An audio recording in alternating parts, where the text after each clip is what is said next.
বন্ধুরা, সুপরির দেশ সাতুরিয়া থেকে আপনাদের স্বাগত জানাচ্ছি, শুভেচ্ছা জানাচ্ছি। এটা ঝালকাঠি জেলার রাজাপুর উপজেলার সাতুরিয়া ইউনিয়নের সাতুরিয়া গ্রাম।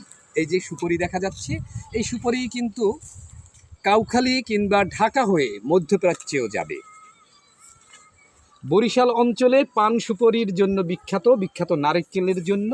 বিশেষ করে এই অঞ্চলে সুপরির একটা আধিক্য রয়েছে। এই সুপরি পাশের এই যে কাউখালী উপজেলায় বিরাট হাট বসে। দক্ষিণ অঞ্চলের সবচেয়ে বড় সুপরির হাট বসে কিন্তু কাউখালী উপজেলায়। এই সুপরিগুলোও সেখানে কাউখালীতে চলে যাবে। এখন সুপরির মৌসুম, প্রচুর পরিমাণে সুপরি সেখানে এই অঞ্চল থেকে রাজাপুর এবং কাউখালী, পিরোজপুর, স্বরূপকাঠি থেকে প্রচুর সুপরি কিন্তু সেই হাটে হাটে উঠবে।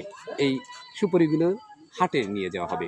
সুপরি শুধু পান খেতেই লাগে না, সুপরি বিভিন্ন রকম ঔষধ, এমনকি যুদ্ধক্ষেত্রে বারুদ তৈরিতেও সুপরি কাজে লাগে। ভালো থাকবেন, সুস্থ থাকবেন।